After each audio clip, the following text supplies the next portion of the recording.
a hero and a patriot. That's how President Cyril Ramaphosa has described the slain Gauteng Health Department official Babita Deokaran. In his weekly newsletter, the president has hailed Deokaran and other whistleblowers as guardians of democracy. Deokaran was killed last week, a few minutes after dropping her daughter at school. She was a witness in a special investigating unit probe into corrupt personal protective equipment deals worth millions of rand involving the provincial health department that's here in Gauteng. Now, Ramaphosa also praised the police for the speedy arrest of the 7 suspects linked to Deokaran's murder. A concern, though, or should I say, as concerns mount for other witnesses, the president has clarified that entering witness protection is voluntary and law enforcement agencies cannot compel one to go into that particular program. 2 more suspects arrested in connection with incitement to commit public violence during last month's unrest will appear in court today. One of them is allegedly behind the popular Spiti Piti Evaluator social media account. Now, she was arrested in Gauteng on Saturday, and the other person in KwaZulu-Natal. Now, the Hawks spokesperson, Colonel Katlego Mogale, says the KZN man advocated for public violence through social media and other platforms. Now, the alleged incitement is said to have led to an attack on the Brookside Mall in Pietermaritzburg, where goods were stolen and the mall set on fire. One of these suspects is expected to appear in the Pietermaritzburg Magistrates Court on charges of incitement to commit public violence. The woman who allegedly operated a popular Spiti Piti Evaluator Twitter account will appear in the Palm Ridge Magistrates Court on the same charges. These 2 arrests occurred yesterday in execution of search and arrest warrants. The 35-year-old was arrested in Pietermaritzburg and KZN, and the 36-year-old woman was arrested in Leondale in Johannesburg. And they will both be appearing in court tomorrow morning. The woman will be appearing in the Palm Ridge Magistrate Court, and the male will be appearing in the Pietermaritzburg Magistrate Court on charges of incitement of public violence. The investigation was kick-started from the messages that were inciting violence on social media platforms. And the members of Crimes Against the State within the Serious Organized Crime Investigation followed up those leads, which led to the arrest of both the suspects. Right. Joining me now to talk about some of these cases is the Police Minister, Bheki Cele, who joins us via the virtual platform from Pretoria. Minister, thank you very much for making time to talk to us here on Newsfeed. I want to start with the 7 suspects that have been arrested in connection with Ms. Babita Deokaran's murder. Whilst the police minister are being commended by the president this morning through his newsletter for the speedy arrest, that cannot be emphasized enough. But is there anything more, Minister, that you as the police have learned about these 7 suspects? What we know so far is that they all seem to originate from KZN. Is there anything more that you can tell us? Well, good morning, Tolly, and the viewership of the 405. Thanks for the invite. To start with, maybe to agree with the President, it would have been better if it is prevented, Tolly, that these things don't happen. There are ways of dealing with it, protection of witnesses, which supposed to be run by the Department of Justice, but also people should to volunteer to go there. We do encounter a lot of problem where people, they don't find it necessary, or maybe finding conditions not to be very conducive for whatever reason that they go there. Coming back to this one, police did the good job, Xoli. As you say, that is information we have, that people come from this one province, which will be a pity if that to be proved correct. And we're told that quite a big sum of money have been paid for individuals of this group of 7 people. Cars were arrested, guns were arrested, which means if the money has been paid, there is a paymaster. We're dealing here with the foot soldiers who have been paid to do the job.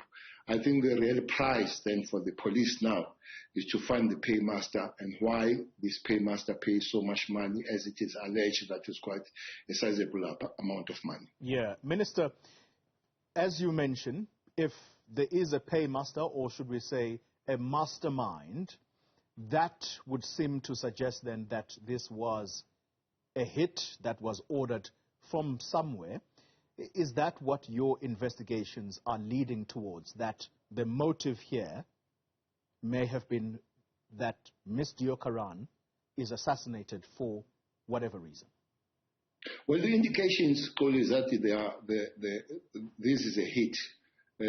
People brought about a month to be in that house together. Somebody surely paid that rent, paid the food that they ate there. Definitely there is evidence that they observed the post, they observed the movement of the lady. There are some photos, I'm told, of the house and all that.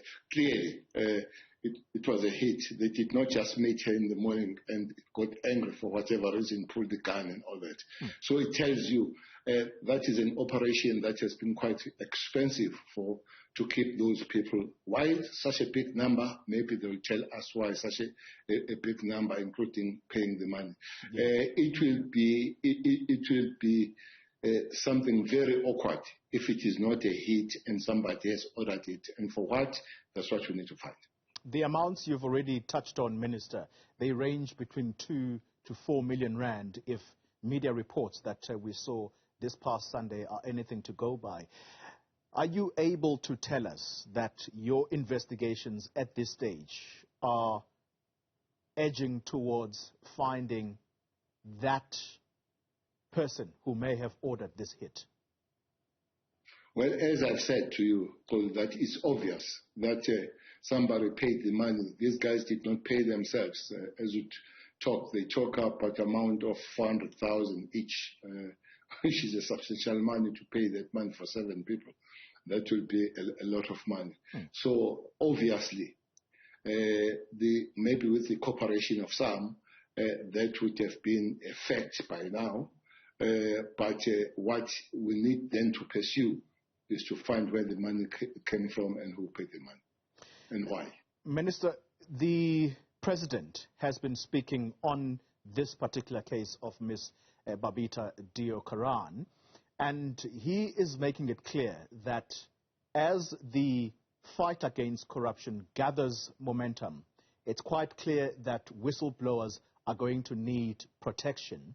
And he speaks specifically about the Witness Protection Program, which he says needs to be reviewed urgently.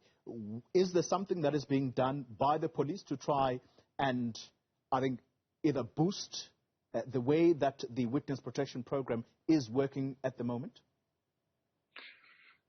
Indeed. Well, I also had Advocate Hofmeyer yesterday, who used to be head of the forfeiture unit, raising the same issue. Indeed, Cody, the protection witness program needs to be improved.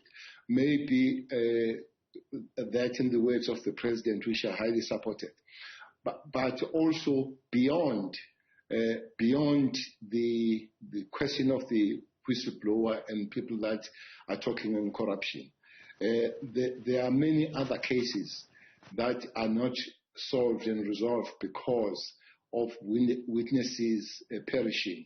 One of that is a taxi industry where witnesses are really perishing.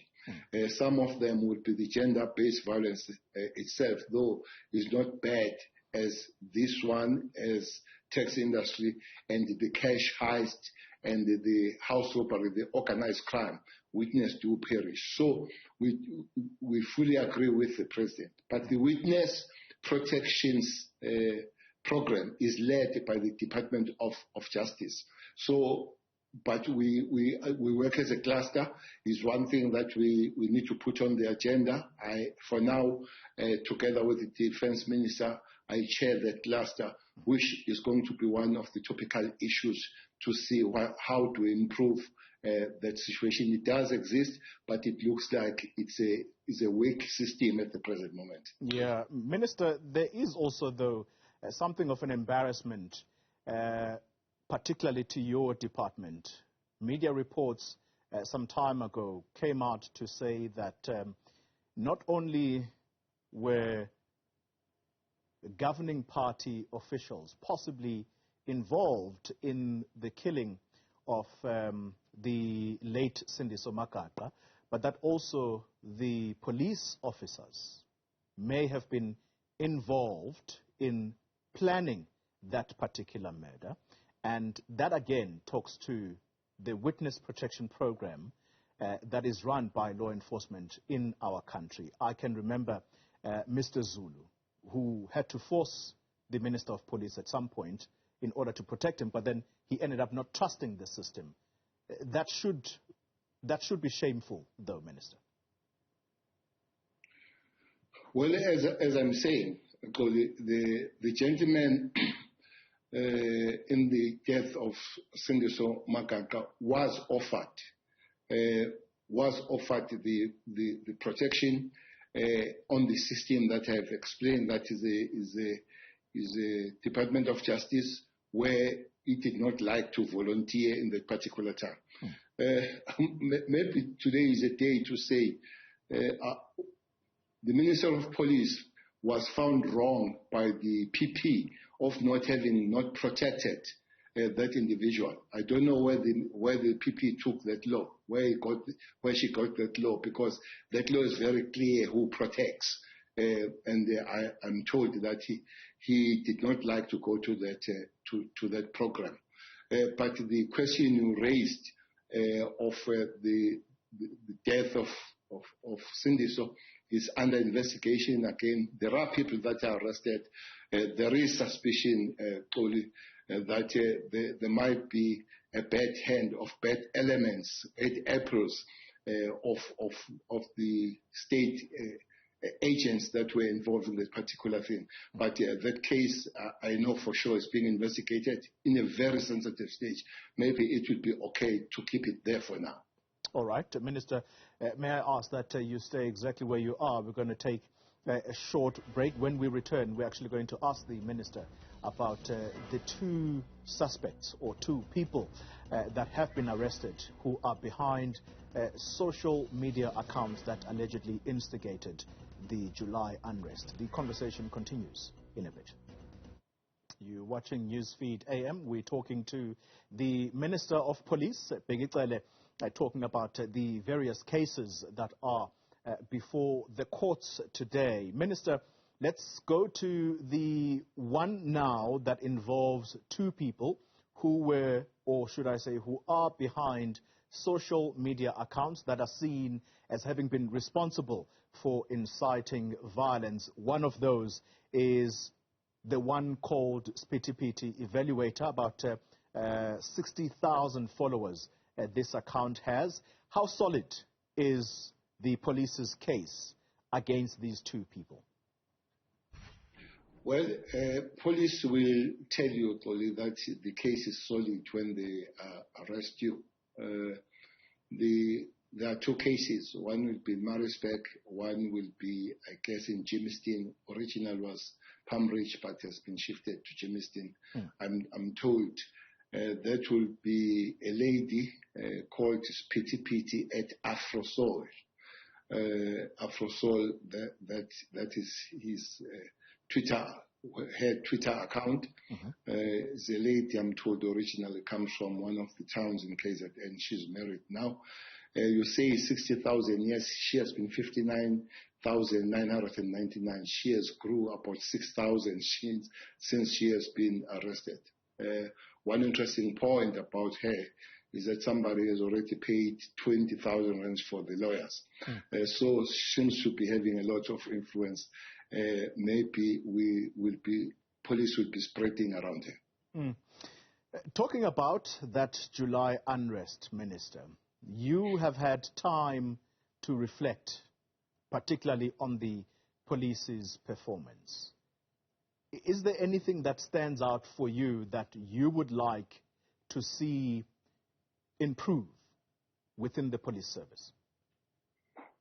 Well, definitely yes. Maybe on the measure we've spoken about, this category of people, of Piti and them, there are 18 people that are arrested now. They have appeared in different courts. Some have received bail, some they haven't. Are you talking specifically about the so-called instigators? Instigators, yes. There are 18 of them now that have been arrested. Going back to the question you've just raised now, definitely there should be many lessons that are learned that were put in there to work on the prevention, which is one key element of policing. Prevention, combating, investigating, and making sure that you enforce the law and you uphold the law and you protect the citizens and the property. Many lessons have been learned. Some of them are going to be implemented. One lesson, Toli, that has been known and we are further enhancing it, is that policing is about visibility. That's one important thing, about visibility. We have been hit hard on the figures of the police. For instance, in 2010, during the World Cup, South Africans, we were about 50 million population, and we had 192,000 members of South African police. Now we are 60 million, we have about 183,000. We have gone down. But beyond that, last year and this year, we could not train the new members. Last year we were supposed to train 7,000. I think this year we're also between 5,000 and 7,000, which means we are already short of 14,000 of people that we couldn't train. But on top of that, since police now are allowed to retire at the age of 55, almost every month, the National Commission, myself, we sign about 100 people that are leaving the service, which means as you cut at the top, you don't get the interest. So it's one thing that we'll have to really work hard on it, that we work on the figures. The second one is the question of working with communities. Where working relationships were better, the lot of good work was done to leave the infrastructure standing. There are many places, unfortunately, for that working together was not very prominent in reporting, where people, police and communities work together. All right. So we do need to enhance that as one of the biggest lessons we have learned. Minister, very quickly for me, I'm going to ask you just one simple question, and I'll tell you the reason I'm asking it after you respond. Who do Metro Police officers report to? And I'm asking specifically about police in major cities, whether it be eThekwini, Johannesburg, Ekurhuleni, etc. Who do those people report to? Well, there is a little bit of lacuna there, but the law says the Metro Police will fall under the National Commission of the South African Police. For instance, every 3 months, the Metro Police in these big cities you talk, they're supposed to submit their plan, their program to the provincial commissioner of the province so that they can sign what they will be doing. And that's why they also fall under the IPIT. But at the end of the day, why they report to the mayors, why their money is paid by the cities and all that, National Commission of the South African Police looks has an oversight on their operations through the provincial commissioners of the South African Police Service. All right, so your answer is very clear. The ultimate authority for police in general in the country is the National Police Commissioner. The reason I ask this question, Minister, is that there have been suggestions that have been made that the July unrest, particularly in eThekwini, there was a request from national government to say, please remain in your posts, and those that are on leave, please come back, because there seems to be a situation that is out of control. And in not so many words, there seemed to have been either a refusal or resistance for police to stay on. Are you aware of that? And who ordered that? You mean SAPS or Metro? I'm talking Metro. Well, I haven't received that report. It would be important because there are reports that are developed, but also there are several structures that have been put, including the one that has been put by the president of 3 people that will be doing the inquest in those investigations. I'm sure that will be put on the table, and there have to be, if that is the case, there have to be serious consequences. But from the side of the South African police, I know that many of them were called back from the leave. There was an increase from the reservists. There was a collapse of the normal working hours of the police. They were putting 2 shifts, which means each shift was working 12 hours to increase the numbers and all that. I know that from the South African Police Service, much was done, and there was cooperation. This one will have to be investigated. For me, it will be presumptuous to come with any form of pronunciation on it, having not received the report. But you do say that you are aware of these suggestions, at least, that Metro Police resisted staying on their posts in eThekwini. Well, resisted, no. I'm not aware that the Metro Police resisted up to this point, as I hear from you, and that's why I'm saying I'll have to wait for the report on that from the National Commission. Okay. Minister, then the other issue that I've got to touch on is the Senzo Meyiwa case. Where is that case right now? It doesn't seem to be moving anywhere from where at least we sit as members of the public. Well, I don't know, Toli, the followers of this case, why they would not have information that the case is supposed to go to court in October. All right, so the case is going back to court in October, and those that are arrested for this alleged act, how many are they that remain behind bars? Well, if I'm not mistaken, there were 4 or 5, but they are still there. They did not get bail, and we expect that case as announced by the prosecution that will take place in October. All right. Final question, Minister, and it has to do with members of the police and the rate at which they are being killed. Again, it is a sore point. We see you crisscrossing time and again throughout the country, going to funerals of police officers. What is being done to train police officers to protect themselves? Only I think one other thing that should be done is that communities themselves must come on board in the protection of the police that they work with. Indeed, I know for sure that police unions, both SAPO and POP, have approached the management of the South African police to do an extra on the survival of the police under these conditions. Indeed, it's a bad one. Last 72 hours, we have lost 3 police on the line of duty, besides the lady that we lost in Tembisa, and we have lost one in Mampangeni, and we have lost one in King Williamstown.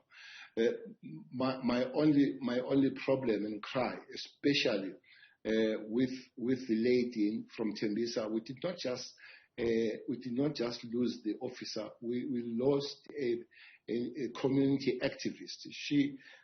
She was also a fitness trainer. She has opened free training sessions for the community, for children there, involved in many women's issues.